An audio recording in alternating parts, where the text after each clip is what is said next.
আমন্ত্রণ জানাচ্ছি ভোটের অঙ্কে। সঙ্গে আছি আমি মাহবুব হাসান। আমরা বলি দাবার অঙ্ক বড় জটিল, চাল দিতে হয় ভেবে চিনতে। তার চেয়েও বড় জটিল ভোটের অঙ্ক। সামনে থাকে অনেক প্রার্থী, অনেক দল, থাকে অনেক মত, গোত্র আর আঞ্চলিক নানা ফ্যাক্টর। আর এসবই নির্ধারণ করে নির্বাচনে জয় পরাজয়ের জটিল সব সমীকরণ। আজ আমরা চুয়াডাঙ্গা জেলার দুটি আসনে, ঢাকার দুটি আসনে, 5টি আসনের ভোটের অঙ্ক মেলানোর চেষ্টা করব। ঢাকা 1 আসনটি যেটি দোহার উপজেলা এবং নবাবগঞ্জ উপজেলা নিয়ে গঠিত। 1991 সাল থেকে 2001 সাল পর্যন্ত সবগুলো নির্বাচনে 5টি নির্বাচন হয়েছে।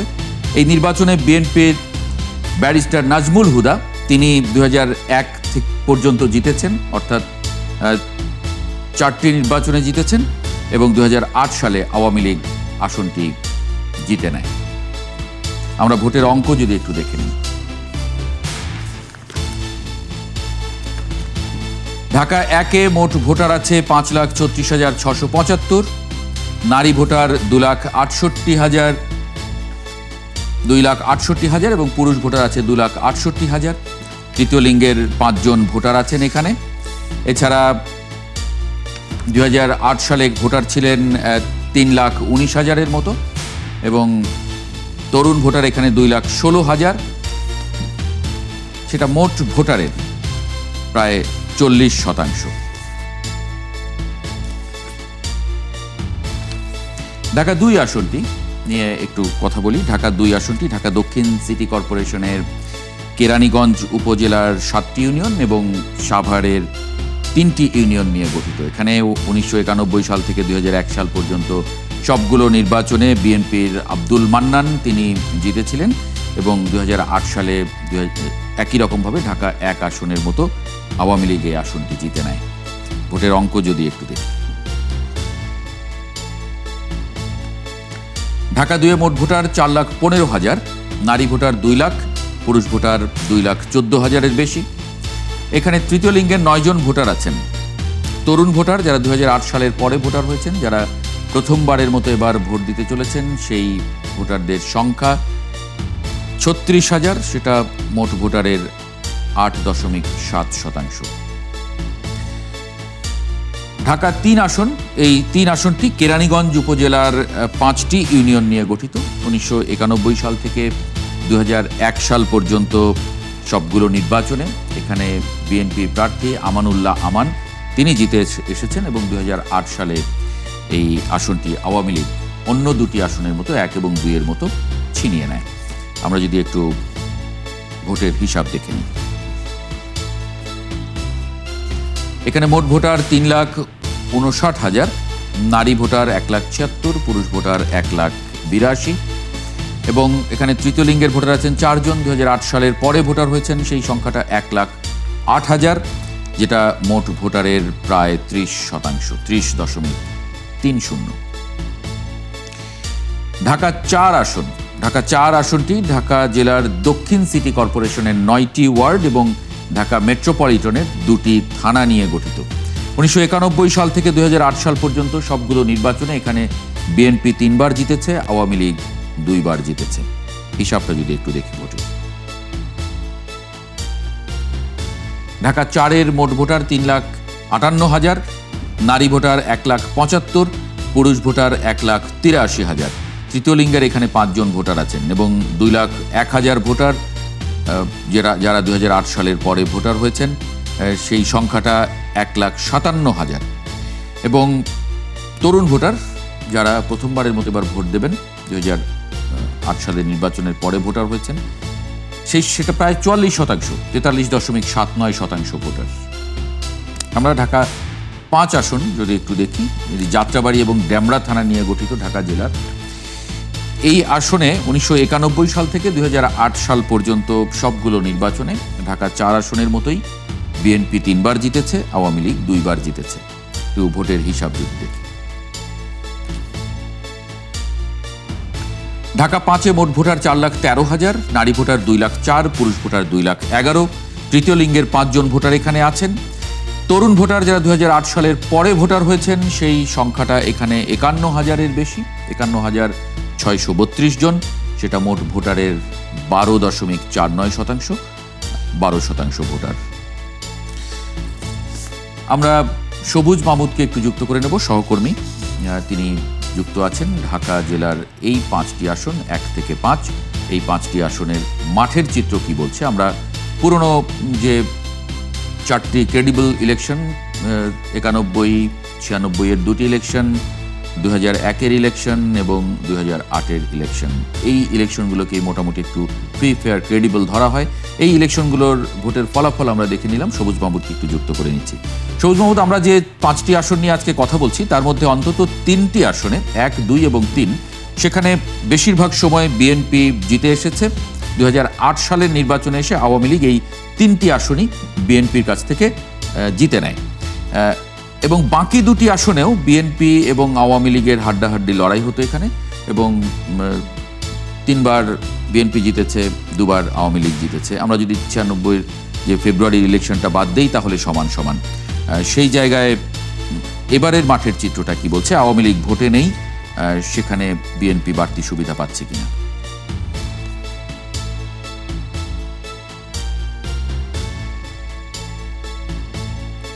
আসনটা কিন্তু দোহার এবং নবাবগঞ্জ যে উপজেলা ঢাকার, সেই 2টি উপজেলা মিলে এই আসনটি, এবং এই আসনটিতে বাংলাদেশের যে ইলেকশনগুলো আপনি বলছিলেন যে ক্রেডিবল ধরা হয়, সেটা 96 এবং 2001 যে নির্বাচনগুলো হয়েছে সেখানে কিন্তু টানা 3বার বিএনপির প্রার্থী ব্যারিস্টার নাজমুল হুদা, যিনি বিএনপির ভাইস চেয়ারম্যান ছিলেন এবং বিএনপির যোগাযোগ মন্ত্রী ছিলেন, তিনি কিন্তু এই আসনটিতে টানা 3বার এমপি হয়েছেন। এবং সেই অর্থে বলাই যায় যে এই অঞ্চলে, এই আসনটাতে বিএনপির আধিক্যটা বেশি এবং বিএনপির যে ভোট, সেই ভোট ব্যাংক বেশি। তো 2001 সালের পরে 2008 সালে এসে এখানে কিন্তু আওয়ামী লীগের একজন প্রার্থী এই আসনটা পায়। তারপর 2014 সালে জাতীয় পার্টির একজন এই আসনটা পায়, সেটি হচ্ছে জাতীয় পার্টির একজন প্রার্থী এই আসনটা পায়। এবং তারপরে আওয়ামী লীগ আসনটিতে জনাব সালমান রহমান, তিনি কিন্তু নৌকা প্রতীকে এই আসনে এর আগে জয়ী হয়েছেন, এবং এই আসনটি একটি খুবই গুরুত্বপূর্ণ আসন। এখানে বিএনপির যে নাজমুল হুদার কথাটা বলছিলাম, তার যে পরবর্তীতে তিনি বিএনপিতে থাকতে পারেননি এবং উনি বিএনপি থেকে সরে এসে তৃণমূল বিএনপি নামে আরেকটি রাজনৈতিক দল গঠন করেন। সেই তৃণমূল বিএনপি থেকে কিন্তু এবছর ব্যারিস্টার নাজমুল হুদার যে কন্যা, সে কিন্তু এইবার প্রার্থী হয়েছে। এবং এখানে যেহেতু ব্যারিস্টার নাজমুল হুদার ভোটের সংখ্যা বেশি এবং তিনি টানা 3বারের এমপি ছিলেন এবং তার জনপ্রিয়তা সেখানে অনেক বেশি, সেক্ষেত্রে বর্তমানে যিনি ঢাকা জেলা বিএনপির যে প্রার্থী আছেন ধানের শীষের প্রতীকে, তিনি কিন্তু এই আসনে একটু এগিয়ে আছেন। তবুও তৃণমূল বিএনপির যেহেতু আরো একটি প্রার্থী আছে, সেক্ষেত্রে এখানে উনি জেতার ক্ষেত্রে একটু হিসেব বা এখানে একটা বড় ধরনের অনিশ্চয়তার মধ্যেও থাকতে পারে।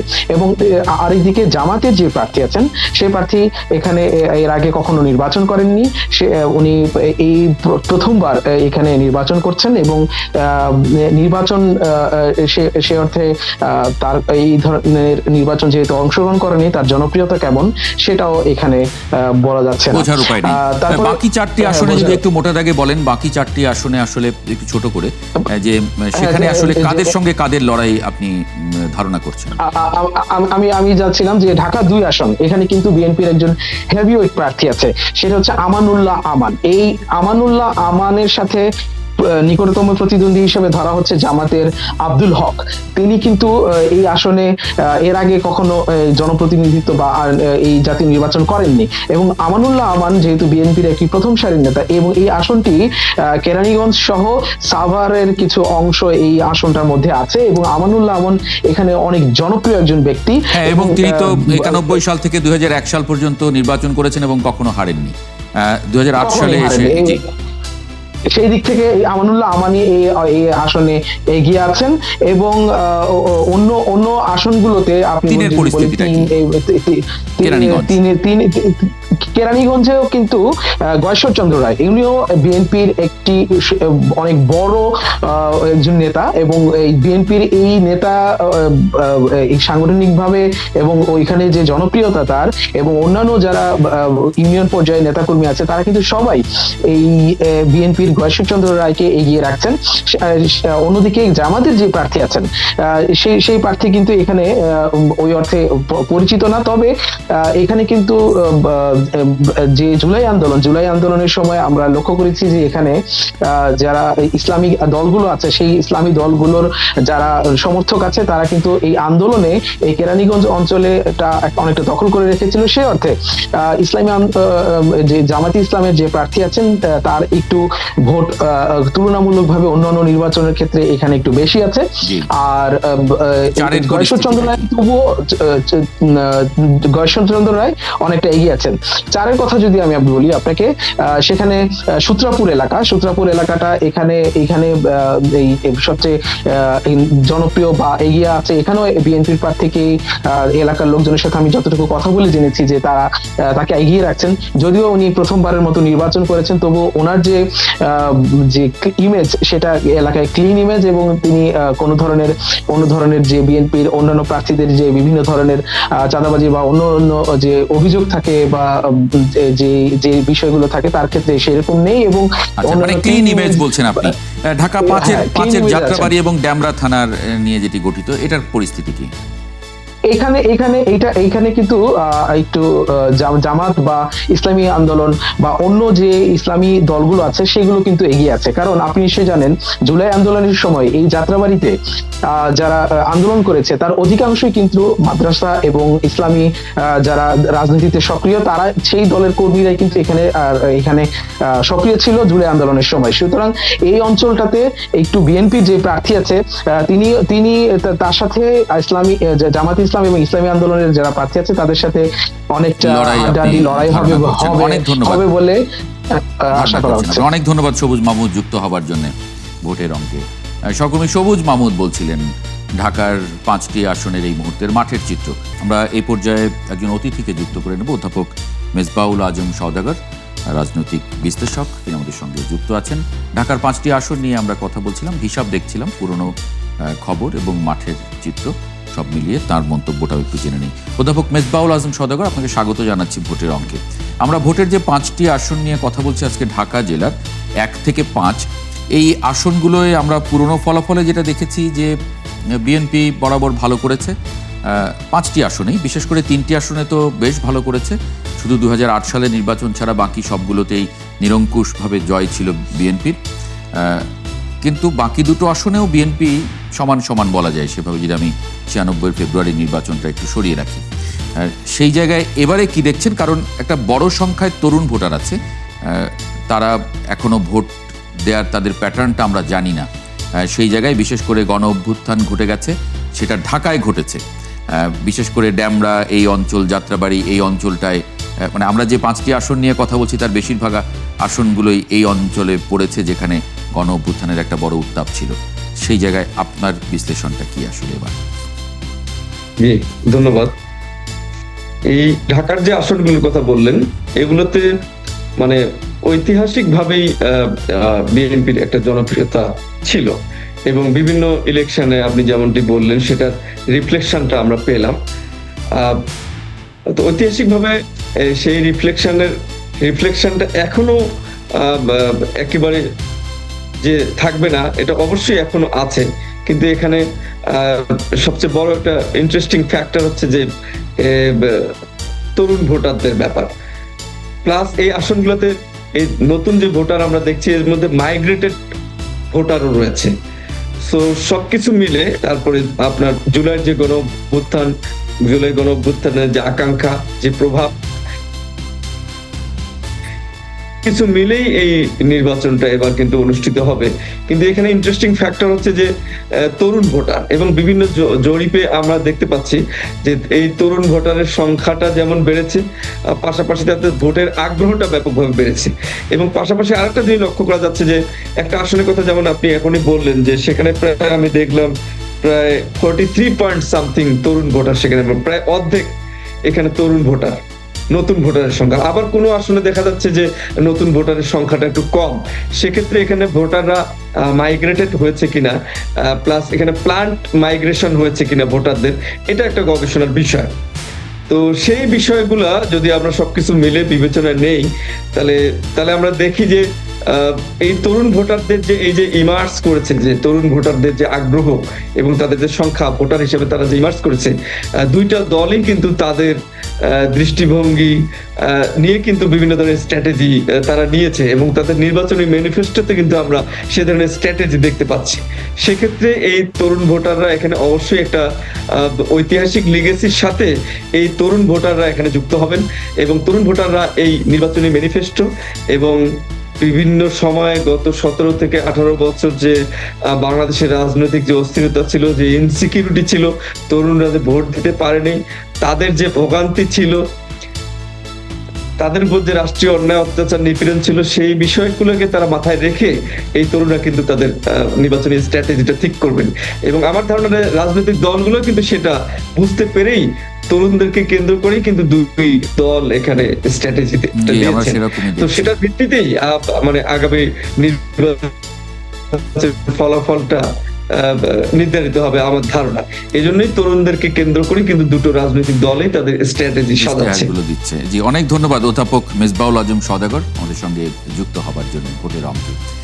দর্শক, আমরা আমাদের মতো করে আজকে অঙ্ক মেলালাম, আপনার ভোটের অঙ্ক মেলাতে হবে আপনাকেই। কোন হিসেবে সেটি মেলাবেন সেটা আপনিই ভালো জানেন। দেখা হবে আগামীকাল রাত 10টায় ঢাকার 6 থেকে 10 আসনের ভোটের অঙ্ক নিয়ে। সংবাদ এবং অনুষ্ঠান দেখতে চোখ রাখুন ৭১-এর ফেসবুক পেজে এবং সাবস্ক্রাইব করুন ৭১-এর ইউটিউব চ্যানেল। ৭১-এর সঙ্গে থাকুন।